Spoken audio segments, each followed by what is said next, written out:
And if we don't start with educating those people, it's not a quick fix. It's not let me wave my wand and now you'll be able to manage different, cross-cultural teams. It's not like that. It's approach, and responsibility, transparency on that. This is part of the job of a person. It's not a transactional experience. This is not, let's give work out and then we'll wait for it to come back and then we'll have conversation. No.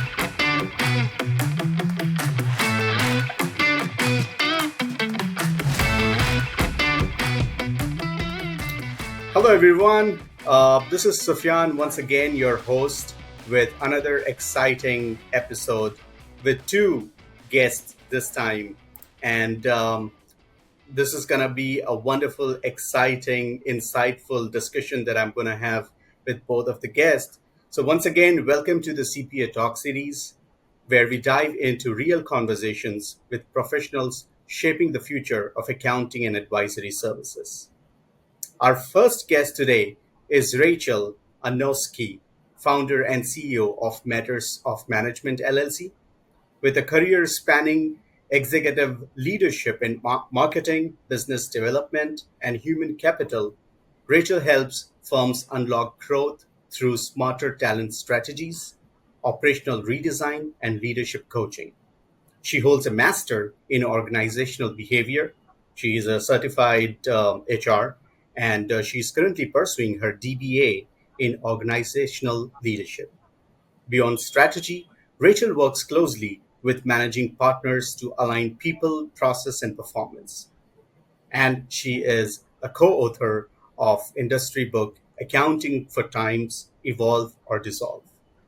Outside the boardroom, Rachel's energy shows up in car karaoke. She volunteer work as a CASA and cheering on her kids' soccer matches. Welcome to the podcast, Rachel. Thank you so much for having me. You want to try a podcast karaoke this time? Podcast karaoke, what you got? Let's sing.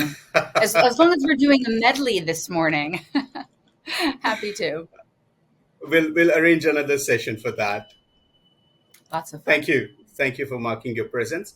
Another special guest in today's episode is Ms. Loly Vadassery. She is the Chief Human Resource Officer at Datamatics Business Solutions Limited. Also leading process excellence and compliance with nearly 30 years in HR. Her expertise spans strategic HR, culture transformation, organization development, performance management, and leadership coaching. She is an ICF certified PCC coach and NLP practitioner.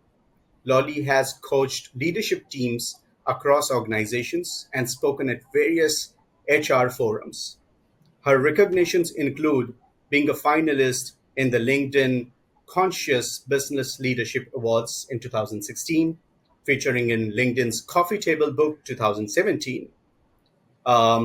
CIO views 10 most influential executives in 2022, World Leader Magazine 2023, Greatest CHROs 2024, Fearless Authentic Leadership Award finalist 2024, and Most Admired Women Leaders in 2025.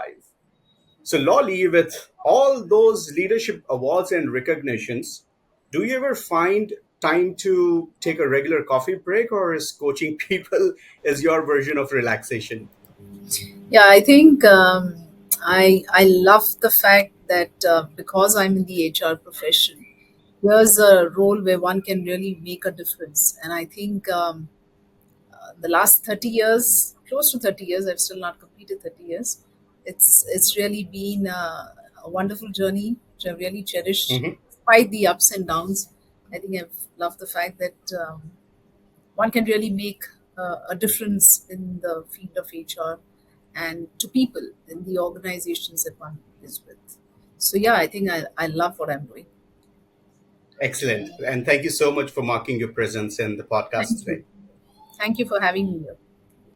Absolutely our pleasure. So, ladies and gentlemen, stay tuned for an insightful and candid conversation. And I'll directly start with Rachel with my first question. Since you have worked very closely with leadership across industries, how do you see DEI moving beyond our checkbox initiatives into something that truly shifts culture and performance? Wow. So I've always felt that DE&I is part of strategy. It's part of who we are, our culture in each of our organizations. So you'll find at the top of any organization, the way that they design their practice and how they welcome other people into their community, into their family is really kind of a reflection of themselves. So we always look to leaders to find out how they're showing up and what their persona is, how that kind of stretches out.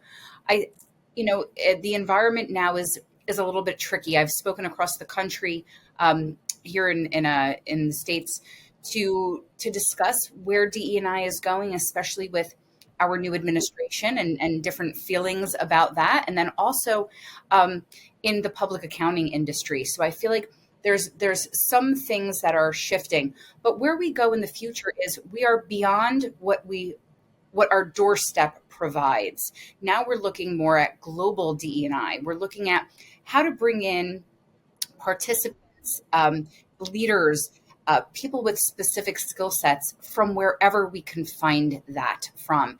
And so it really, in terms of strategy, we no longer have to look at how somebody shows up in their suit and in their tie, but more how they show up in their skill set. So that's where we see Yeah. DE&I evolving to, that it's no longer where you're from, it's what you bring to the table and diversifying the skill sets instead of our people, so to speak. That's what I'm seeing, and that's truly what I hope for. That when we choose the people that come into our organizations, that we're really specific in those moments, and that we leave off what they look and where they came from, and we really focus on their genius and how that meets our presence in current day. Makes sense. I completely get where it's coming from. And since we are talking about people, process, culture, Lolly, my question to you would be about how are we successfully delivering what our clients expect out of us? So, how do you think people focused culture at a company like Datamatics helps in delivering successful outsourced accounting and bookkeeping services? So, you know, uh, Datamatics has always had the people first culture, and which has really, really Hmm. gone a long way in sort of helping us not just get the right people on board, but also making Hmm. sure that once they're actually on board with us, they are aligned to the culture of the organization. They're aligned to this whole Hmm. thing that, this is what the organization is all about. And I think, I truly believe that a single line ethos of the company with respect to the people first culture is we take care of our people and people take care of the business. And Yeah. this has essentially really gone a long way in making sure that we have very high levels of people engagement. I would say in the last 5 years, okay, our employee engagement scores have been in the range of about 88 to about 92%. And I think this is in a way a testimony of the fact that all of our people practices are Hmm. centered around the fact that how do we make sure that people have a spring in their step when they come to work Mhm. on a Monday morning, whether in person in office or remotely, right? So, and I truly believe that all of us at the workplace, we spend our best hours during the day at work. So it's very crucial that we're able to build that kind of a space where people can not just thrive, but really Hmm. grow and do really well for themselves. So I think a lot of focus on people development, leadership development, and so on. So I think these are some of the aspects which have really helped us create that kind of culture within the organization. I mean, I can mark my testimony to advocate what you just mentioned, Lolly. I'm a part of the team, and I completely agree to what you mentioned.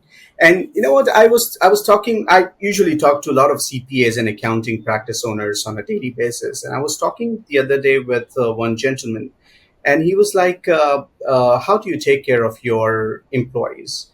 And it was more of related to the IT security, cybersecurity related questions.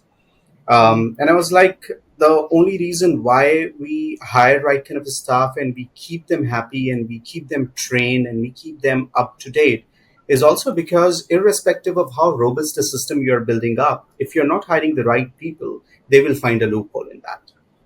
So it's a very important aspect, not only with regards to the people first approach, but with regards to IT security as well, which probably is an added benefit that no one talks about. True. Yeah. Okay, so outsourcing, especially accounting outsourcing, is no more an uncharted territory, and with outsourcing becoming increasingly common, Mhm. Rachel, what do you believe are the biggest cultural or operational blind spots firms encounter when they outsource? Oh boy. So I think that there was a wave of time where, there were early adopters with outsourcing. There were much, the largest companies were doing it. And then you have this middle Hmm. tier of CPA firms that kind of felt like, well, in order to compete with the big companies, we have to outsource. And it was more Yeah. like a cost strategy Hmm. versus Hmm. a people strategy or Yep. a skill strategy. And often it stopped there. It stopped at the cost strategy component. And Hmm. then when we got to the smaller firms, they felt like, you know, and the smaller firms make up the majority of the industry, right? So I Hmm. mean, that's the market share right there. Yep. Um, and that's kind of where my mind is focusing right now in terms of strategic advantage of outsourcing, because that's still Hmm. kind of an untapped territory, if you will, on a mindset level. So if the bigger companies, medium size and larger, went with this cost strategy, where the blind side is, or the opportunity that can exist, is in upskilling your staff here or in your firms today, in tandem with your outsourced team, right? So focusing on, again, what skill sets are you outsourcing that are kind of cost managed, and Hmm. then how do you then redistribute work to provide more meaningful opportunities and engage everyone, the entire team. And so I Hmm. think that that's what we're missing. That's the blind spot we're missing, that we're not looking at this as a whole picture. It's kind of looked at as a subset of the work we do. Okay, well, we outsource our this kind of tax return, or we outsource our bookkeeping services. Hmm. But it's not like this is a full functioning department, and this Hmm. department provides this level service, and it works directly with, in conjunction with, and in partnership with this other team. That's the part that we haven't really kind of built and incorporated. And I do see that the smaller firms will have advantage when it comes to that. And once they kind of get on board with this opportunity and see where they could perhaps reevaluate the skill sets they have on their existing team and leverage outsourced teams, then they'll really be able to compete, and they won't have so much FOMO, right? They won't be so much missing out on what Yeah. larger firms already figured out to a certain level. But that's really the missing component, and I do think it takes some HR finesse and fanciness to kind of figure that out. We're not the ones thinking about the bottom line necessarily. I Yeah. mean, most of us in HR do think about the bottom line, but in terms of being people first, we're Hmm. thinking all people. And Hmm. so we don't look at outsourcing as the cost saving strategy only. Those are our people Yeah. too. Yeah. Yeah. No, I mean, kind of nostalgic for me because I have seen that shift. It's been almost a decade I'm in the accounting outsourcing space, and I have seen, shortlisting those big banners for selling outsourcing services and mid-level companies, and now everyone does it. In fact, Mm. I would say the only difference between any other industry outsourcing their customer service their technical support to offshore versus CPAs and accounting practices outsourcing their accounting and tax preparation work. The only difference I see is 70 to 16, which again is on the higher side with CPAs because they are at least taking a permission from the clients to outsource their bookkeeping, accounting, and tax prep work. So Yes. I get what you're saying, Rachel. Yeah, On the similar, it's an I'm extension sorry, of go ahead. team. It's an extension of the team. It That's what I'm. is. It is like 10, 15 years back when we used to talk about outsourcing, it was only about cost saving. But in today's date, it is about leveraging the talent available in the other part of the globe. And some benefits that we usually not talk about includes having better work-life balance, uh, involving themselves in better revenue generating activities like advisory work, connecting with industry peers, doing marketing. So it's not only about cost saving anymore.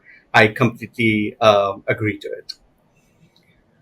On the similar line, Loly, with increasing demand from US based CPAs for outsourced accounting talent, what role can HR play in aligning recruitment and onboarding to meet both technical expectation and cultural alignments? Yeah. So Sophia, the way I see it is that I think in like is true with any kind of outsourcing organization, which is a very very people centric organization, because when you're in the services space, everything is about people, right? In fact, I would go to the extent of saying almost 90% of all business problems are actually people problems. So it's pivotal that the talent acquisition team, the talent engagement teams are working very closely with business to make sure that people come on board at the right time, the right kind of people, so that we do not have the whole issue of fitting a square peg into a round hole, right? Number one. Number two, I think the whole objective of making sure that hiring is happening in time to make sure that you're able to support the business in a way Mhm, that the people with the skill sets who come in. So one, of course, is you may have a ready pool of talent available, waiting in the wings. Another set of this is also around making sure that when they are being onboarded and being inducted into the organization, they're all in a way mhm, sort of aligned to what the organizational values stand for. In fact, one of the things which we do as part of the onboarding process is to make sure that we are actually evaluating people on some of the core values of the organization, right? Because I think that creates a beautiful fitment. um, yeah. and at times I truly believe sometimes it's better to it's always better to hire for the right attitude. Skills, of course, while they're important, but I think a person with all the right attitude can pick up skills very quickly. So I think yes, it's a combination. I think HR plays a very very pivotal role in terms of making sure that you get the right kind of people on board.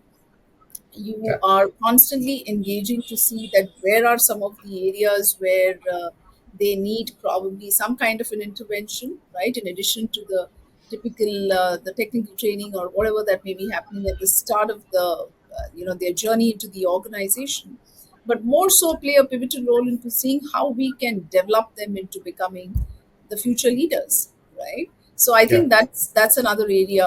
We have dedicated HR business partners for each of the units to really make sure that the people concerns, people have the space to speak whatever they wish to speak, any suggestions that they would love to give to sort of Mhm. see how they can enhance the process or as the case may be. So I think it's a very very closely integrated role that HR plays, partnering with business to really make it happen.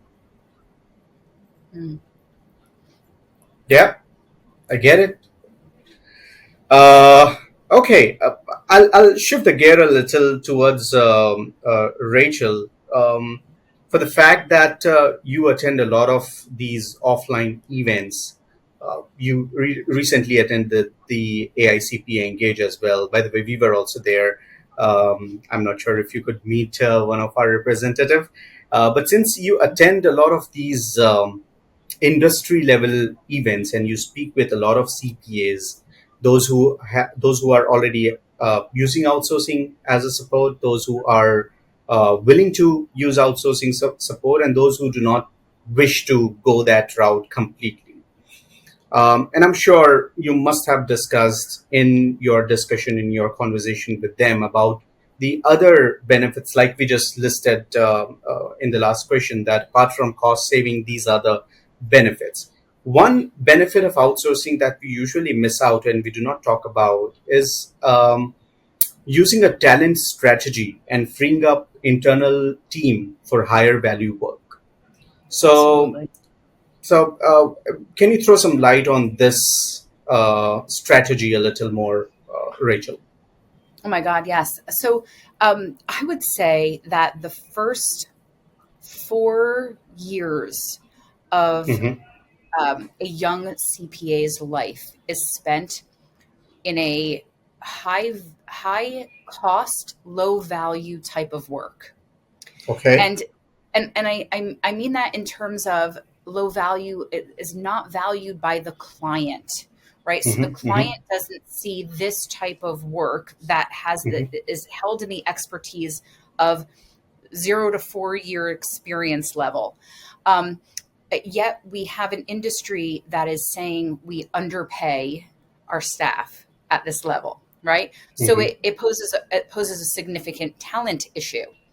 Mm-hmm. What industry has tried to do is entice more people to come into the industry because we're losing some top level. So again, we're talking talent strategy.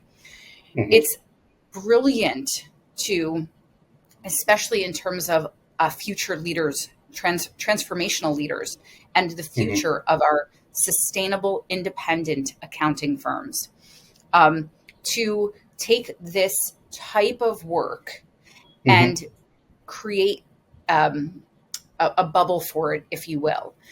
And instead of utilizing this type of work as catapult work, like the building blocks, or you need to learn how to do level 1, level 2 tax returns Yeah. before you get That. into a multi-state tax return or anything complicated.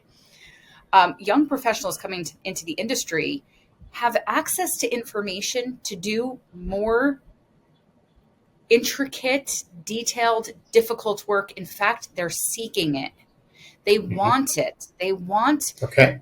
to have something really challenging to use ChatGPT for, or to, leverage technology and figure it out. That's where their mindset is going. And so wouldn't it be a brilliant opportunity to use this time to challenge, give Mm-hmm. our young professionals or professionals coming into this industry, into this marketplace, challenge development, communication skills, business acumen, marketing, Mm-hmm. um, Mm-hmm.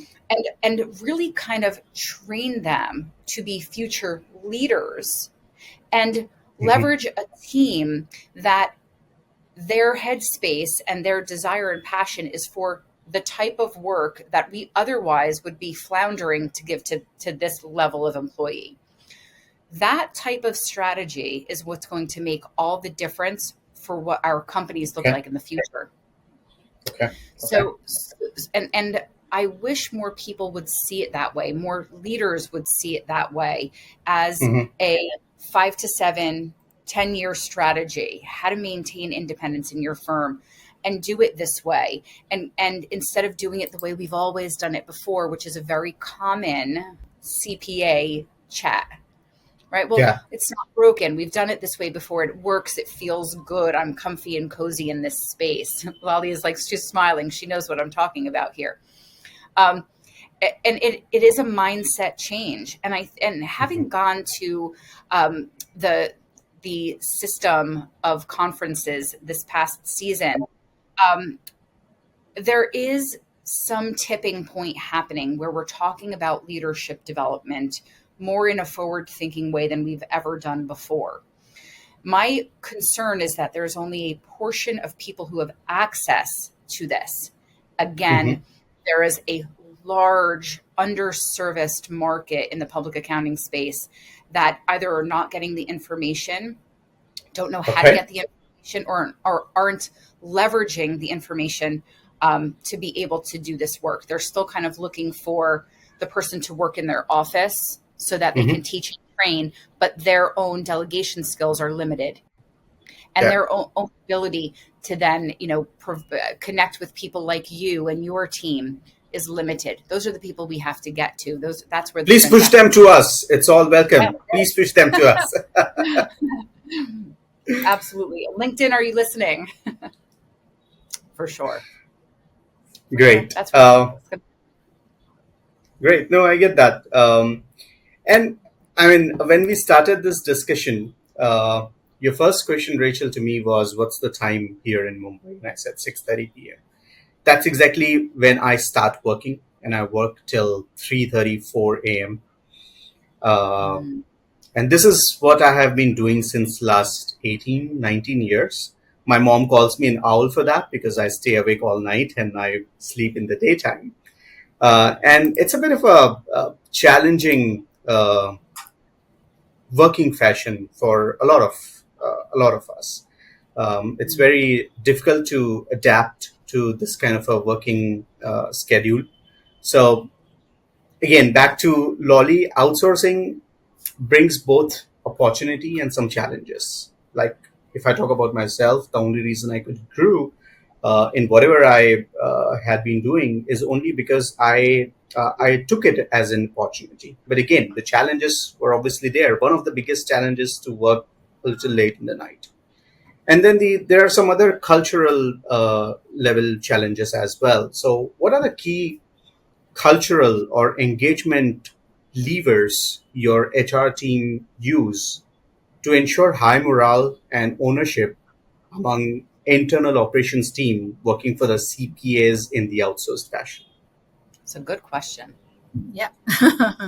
Thanks, Sophia, for the fantastic question. I think, again, like I know I may sound a little repetitive when I say this, but I think being in the people business, it's all about making sure that people can bring their whole selves to work. People can actually bring out, how does one get the best out of people, right? That's always the challenge. How does one get people to give that discretionary effort, go the extra mile, and really make sure that they are completely engaged? So I think a plethora of things that we really sort of lean on to is really in making sure that right from the time people are onboarded, the first thing is there clarity of what is expected out of people. I think if you really look at dealing with people, sometimes can also be very, very simplified, so to speak, that once people know what is expected out of them, do they have the wherewithal, right? And that is where maybe the L&D function steps in to see that, okay, there are some gaps, how does one bridge the gap? The third aspect is in terms of how well are we able to engage them, right? How well are people being able to see that, okay, this is the growth path for me. This is how my career path looks like. So clarity on how the career path is. What are some of those skills that one needs to develop along the way so that people are able to see it, right? Secondly, in terms of engagement, I think we've always believed, we all know of the adage that people join organizations but may end up leaving because of their immediate managers. So we have very, very closely curated programs. One of our flagship development programs, which has been successfully running for the 10th year in a row. And I must tell you, the program is so aspirational that the initial couple of uh, you know cohorts that we had when we started about 10 years back, we actually had to mobilize people to actually attend, right? And sort of, but from the third batch or the fourth batch onwards, we actually had people saying, you know what, we want to get nominated. So all the last couple of years, the cohorts that we've had, and the beauty of the program is that these sessions, we have about 6 modules. So we have uh, the first, what we call as Ignite 1.0, which is for the first time Wow. managers. Okay. And then there is an Ignite 2.0, which is for the mid management professionals. And both these programs have been so well received. We actually have people coming and saying, we would love to be part of this upcoming cohort because we see the transformation in the people who have actually attended these programs. So that becomes a huge testimony to the fact that these levels of engagement, I mean, today I would say that almost 75% of our mid-level leaders are all homegrown, right?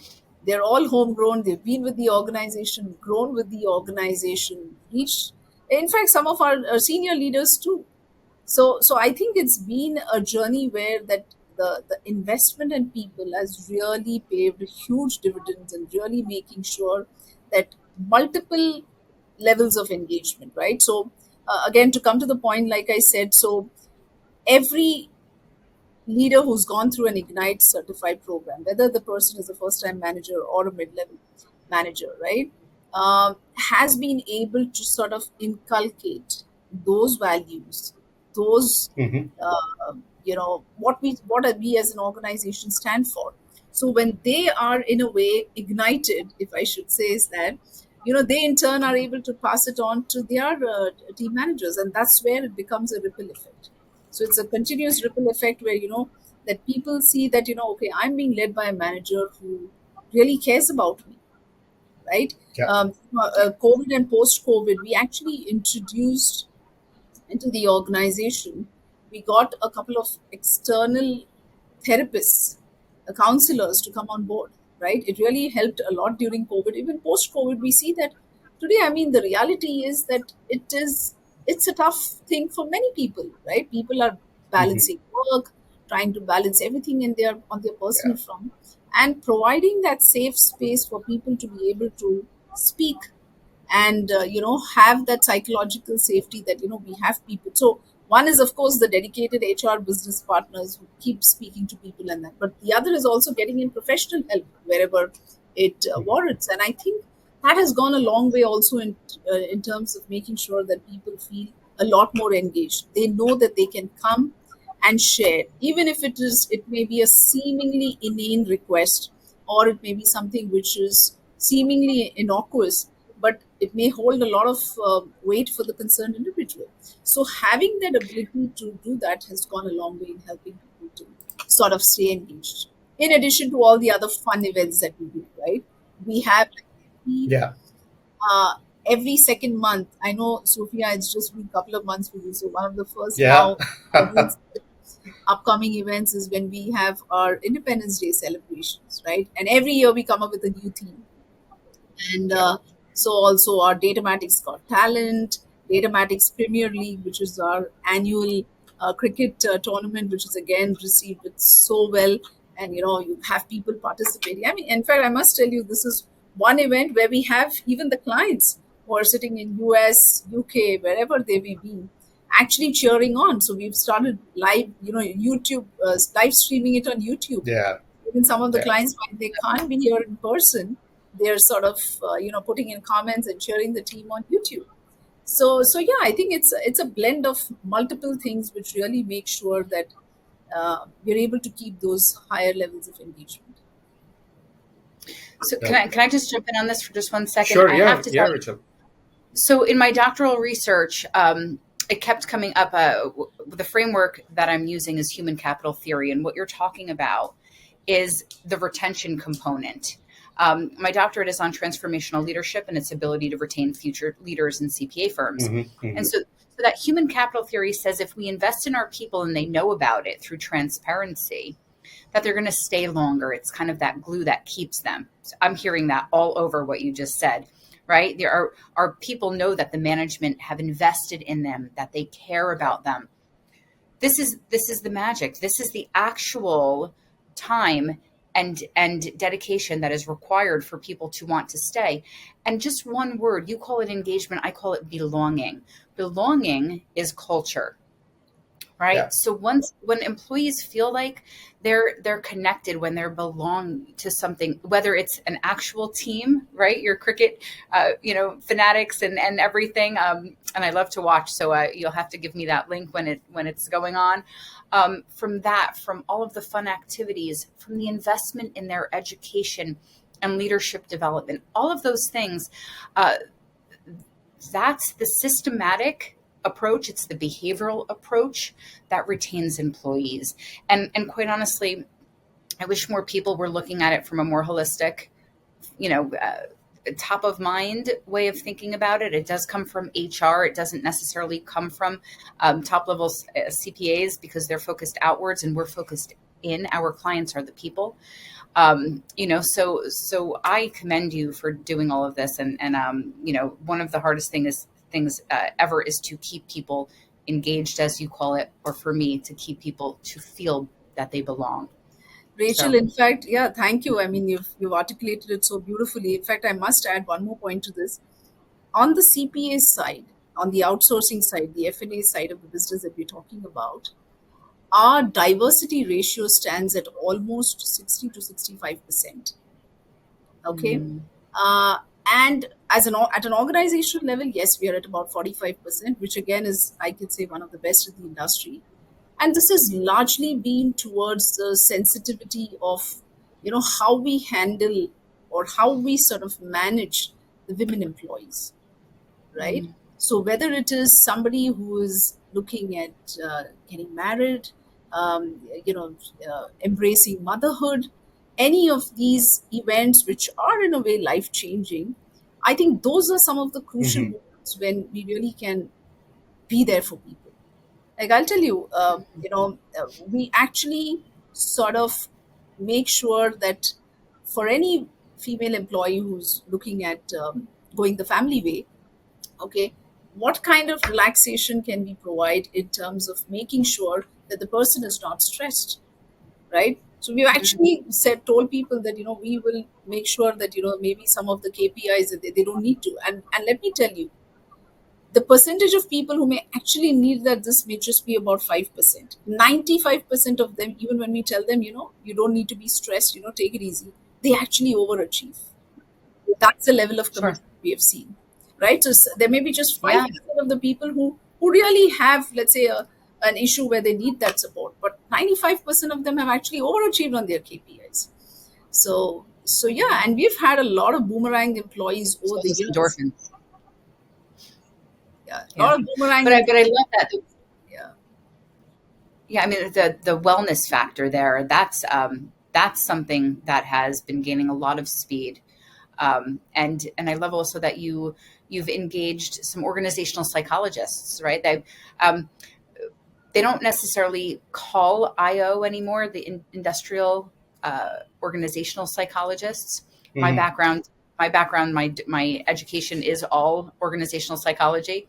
But the fact that you've gone out and collected the insight from this level of attribute to your company is pretty cool as well, and making sure that all employees are kind of cared for, and that's really what you're talking about. Is recognizing that a certain group at a certain time may need a little extra something. We also find that the personalization at any level of employee is also an engagement, belonging, and retention factor. So the recognition that you're even looking at a small subset of your employees that might need a little lift is brilliant. Commendable. When we continued working in a hybrid model, right? Um, there were some instances where we had some of the employees say, you know what, we'd love to come to office all days of the week, Mhm.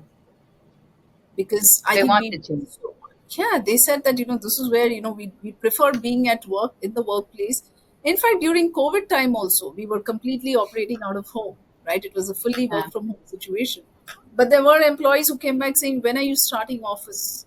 We want to get back to work, right? We want to Yes. get back to a physical office because we feel so much more at home there. It sounds ironic, but Connected. yeah, they're connected. I mean, they enjoy, that togetherness of being with people, learning from one another, growing, and having that kind of a healthy this. Yeah, I mean, I can go on, but yeah, Sophia. Of course. Yes, No, I'm I enjoying understand. it. I'm definitely enjoying this discussion, and I connected with my personal journey with Datamatics as well. So, Rachel, it's been just 4 months that I have joined Datamatics. I had been working with different other accounting outsourcing companies before, and there is a reason why I joined Datamatics. And I'm seeing that happening practically as well. So I'm completely getting what Loly just mentioned. But thank you so much for both of you for such a wonderful explanation of why it is so important and how. On the other side, I mean, we talked about employees being happy with us, culturally being the right fit, so on and so forth. But on the flip side of that, all this has also increased the demand of good employees. So Mm. this question is actually for both, but I'll go to Rachel first. That hiring has never been this competitive. So what changes have you seen in what top talent wants? And this is for both, for an outsourced model employee and for an internal in-house employee both. And how can firms adjust to keep up? Wow. So this conversation has actually been happening for a very, very long time. It has always been competitive marketplace, no matter where Mhm. you are in the world, for this type of person, this industry. When you know you always need a certain type, like there will always be a job for a CPA, there will always be a job for an accountant, Yeah. necessary and needed, right? So Hmm. it's steady, and you see kind of throughout the history, kind of where it's ebbed and flowed, where there's been more and then less, more and then less. And I've researched this at nauseum to find out, is there a specific moment in time? No, we've always been competitive. We've always needed staff. I think now what we're seeing is this. I'll use cricket as an example. Hmm. But Hmm. here I've definitely seen a changeover between baseball and lacrosse. And I'm going to say it this way. There is a timing factor. So children who used to play baseball and think baseball was the best thing ever have moved over to lacrosse. Lacrosse is faster, it's timed, get it Yeah. done. Parents know there's a start and an end finish. When you play baseball, you could go extra innings. It On and could on. be Yeah. right on and on and on. And so what has happened is our timing has changed. And Hmm. so I think if there's if another sport comes on that kind of gives cricket a competition level or is a time differently, you might have you might see the competition in the way that I view it. What's happening is people are choosing other industries that the timing and the dollars make more sense for. We have Hmm. an industry that is predicated by still heavily the billable hour, which creates this issue. Now, if we, on the strategy side, if we bring people with different skill sets in and teach them what they need to know, because these are all very teachable moments. You have an education component, that's the feeder. But once you get on staff, you all Hmm. know, I mean, Loly knows for sure, we teach them how to do the work at every Yeah. single level. The work happens and the knowledge really happens on site when you get involved with your companies. Hmm. So it's a matter of bringing the people, all different kinds, psychologists, data experts, and economics, mathematics, engineering, sales professionals, all of these types of people that we could then train and teach to do all of the work. But you have to kind of splice and dice the type of work that you need to get done. Hmm. Hmm. So look at it from more of a project management aspect than Hmm. the business of accounting. And that's hard for a lot of people. Um, it's hard because it's non traditional. It's not what we're used to, but we have to adjust to the timing. We have to adjust to the fact that people don't like baseball the way that they like lacrosse anymore. And I love baseball, don't get me wrong, and all of these things, but it's a change. It's a really, really big change. And we need to get on board with that change. We need to start Hmm. opening up. And you see kind of middle tier firms and big firms who do this now. We need to Hmm. start taking a leap of faith and Yeah. trusting in our curriculum and our on-site development. That's where I think focus needs to really be. Instead, what we have are all of these moving parts, and being in the fastest business transformation we've ever experienced, ever, requires investments that our small and medium firms don't have the capital for, which is why also you see what's happening in the industry, this influx of private equity. And so hopefully that, while I'm not a supporter of this type of environment, I do see its need and necessity to help facilitate a change and facilitate a different mindset on how we can do business to further attract and retain future leaders, CPA firms. I know that's a long-winded answer, but there's so many things going on, and I don't think that there's one answer. I think there are multiple answers along the way. Yeah. Thank you. Thanks, Rachel. Are we connected? Okay. My screen Yes. just froze for a few seconds. Okay, we are already in the 44th, 45th minute of this podcast. So one last question to Loly. Would you like to share the best practices for HR and L&D teams to facilitate a smooth upskilling journey for the employees?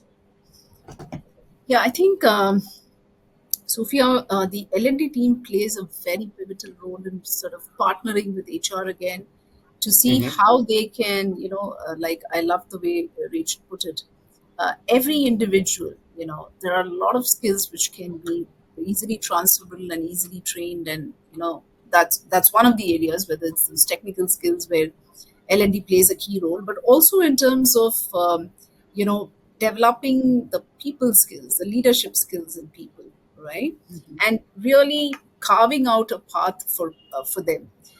In fact, I think the whole aspect that the L&D team can sort of build on the people capability Mm-hmm. is something which is so ingrained within our people strategy at Datamatics, is that everything that people do is to see, and the way the world is changing, I think you need to really see that people can also adapt to that kind of a change. So how do you get people to stay curious, to stay interested, Mhm. in making sure that they themselves are willing to put themselves out of the comfort zone and get into a journey where they'll have to be on a constantly evolving journey. So I think L&D team plays a pivotal role in Very making important role. sure Yeah. that this whole journey happens.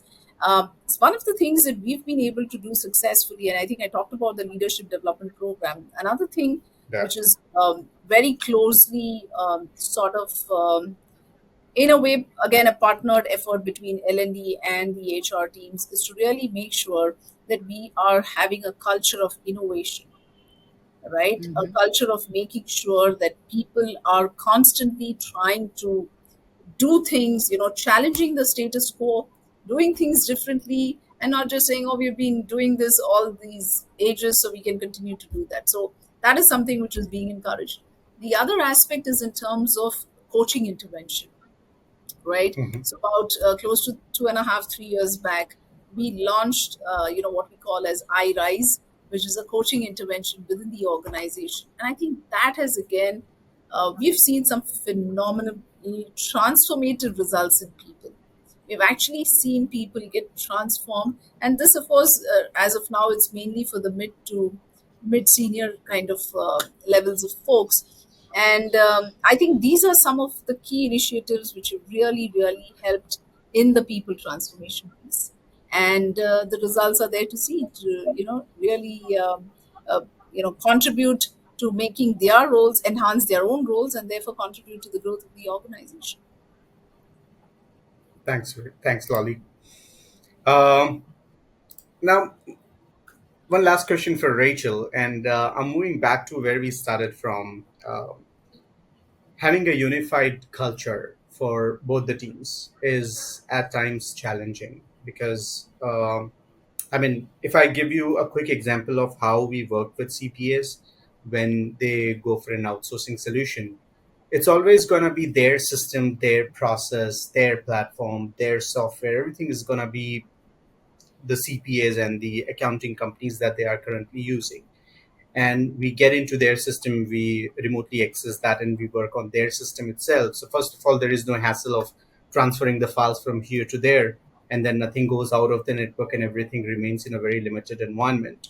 So technically, strategically, we can standardize the processes and we can have a unified approach across. But firms managing teams across locations, it is so common these days that not necessarily the outsourcing team but the in-house staff is also working from a different location. Mhm. So especially with the outsourced hybrid structure, how can they build a unified culture that drives performance without micromanaging? I Rachel. love this question so much. I love this question. So, and I, in just the last 48 hours, I've been asked to work with a management team in the UK to to help teach them how to manage hybrid teams in different cultures. So this is Hmm. something that is top of mind of a multitude of organizations that are global or thinking global. Hmm. So the first thing is, in the community of CPAs, we rarely teach through transition. So we rarely teach the 3-year accountant how to become, how to go from teaching, how to go from learning, because your job from 1 to 3 years is just to learn, and then to teach 3 to 7 years. We teach the people below us, and then 7 years and beyond, we are sales professionals. So we don't teach these transitions throughout.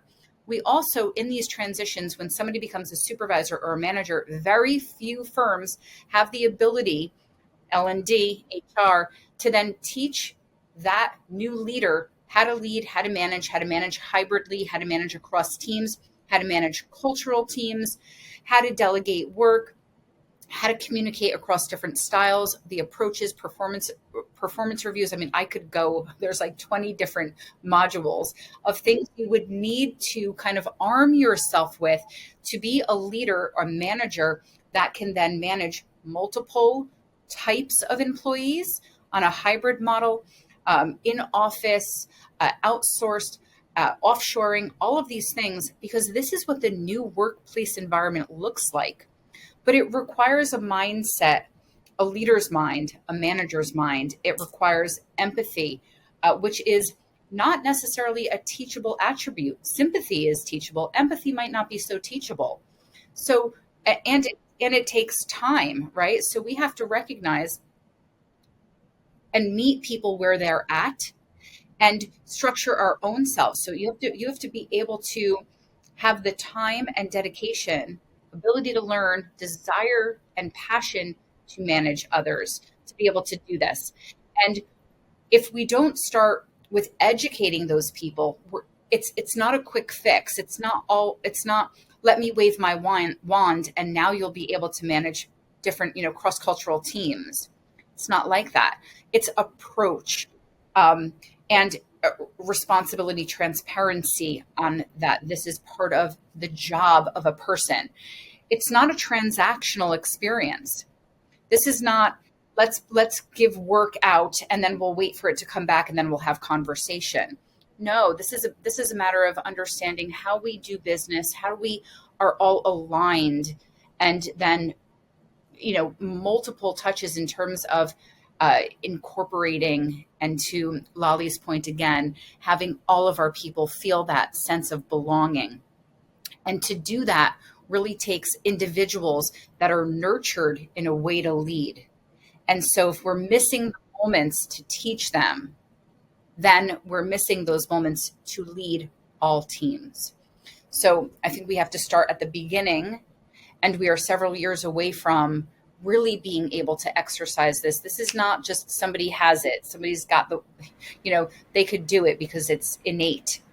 This is something very new and requires multiple moments of education.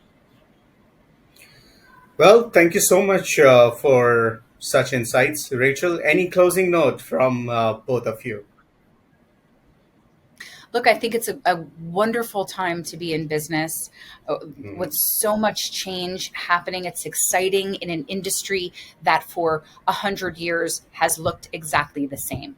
So I welcome the change. I welcome all of the opportunity for all of us to do better work together. Yeah. Loly? Yeah, I would just say that, and I know it may sound cliched coming from an HR person, but I think it's all about people. It's people who can make all the difference. And as long as we truly, I love the phrase Rachel used in terms of give people that sense of belonging, and the fact that they can. I think Yeah. people can weave magic. So, and I think the future is about no matter what AI and no matter what happens, I think the focus on people transformation is key, and it's people who can make all the difference. Well, some golden words. Thank you, both of you, for joining us today and sharing your insights. It was a real pleasure having both of you on the podcast. And I'm sure our listeners will take away plenty of valuable perspectives from this conversation. Thank you very much. Thank you, Sophia. Thank you, Rachel. Lovely meeting you.